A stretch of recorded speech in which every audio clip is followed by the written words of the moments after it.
evolution when it comes to mecha designers themselves, how they evolve their practices just as much. So,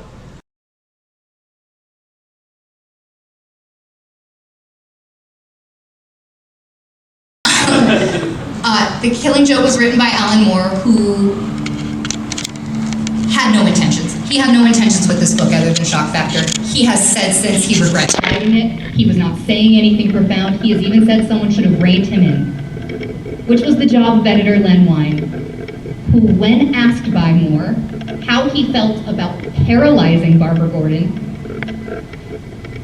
he said, "Cripple the bitch."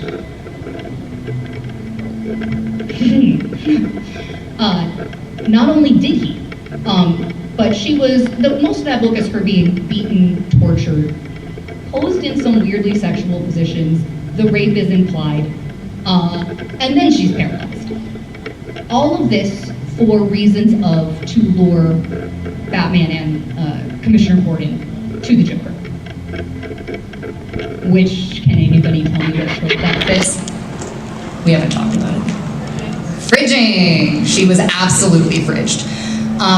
It is one of the most abhorrent stories written, ever, in any media. And what's worse is there are about 8,000 think pieces and video essays on YouTube as to why it's the most profound thing and why it's so good and why it's a cultural milestone and why every comic book reader should read it. I want to tell you it's my litmus test for whether I'm going to be around a person or not. If someone tells me they liked The Killing Joke, we don't talk. I'm going to assume you're not a safe person to be around. That's how bad this book is. Do not recommend. Please do not go read it. Great. So I'm Moses Lopez, writer for TalonMarks. Just have a few questions for you. Name's Alexandra. Yes. Would you like to Yeah, I'm Alexandria Callahan. I am the founder of the Lady Comic Book History Podcast, and I also write comic book reviews and news and everything for Temple Geek. Awesome. But where do you think the state of comics is right now? Where's it going? Great question. So for lots of years we've been told the industry is dying, but the existence of the MCU and the DCU have really kind of reinvigorated it.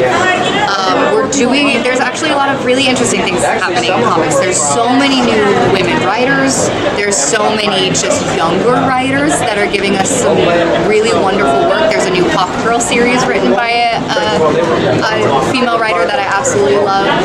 We're just getting a lot of fresh blood, and I think that's helping create some new stories. I think that's very insightful. I noticed a trend in virtually villains into adaptations. I think the returns aren't what they used to be. What do you think? 100%. So my thing with adaptations is as long as the characterization remains true, I'm okay with whatever the story decides to do. But unfortunately, too many times now, and it started with Joker. This is going to be a very unpopular opinion because that was a very popular movie. But they gave Joker an origin story that he simply did not have. In fact, most of what they gave him would have fit better with like a Lex Luthor origin story, in an attempt to make them more sympathetic or whatever. And it honestly, it takes away from the character more than it adds to it, I feel. It was not canonical. Was that? I get it. I get the idea of just exploring things and everything like that. But the problem is that when those movies become super popular, then you have a shift in the fan base that only know that version.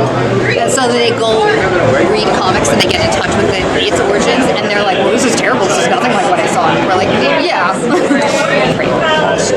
Do you want to plug your Instagram? Oh, yes, please. Alexandria_Callahan 22. Thank you very much. Thank you so much.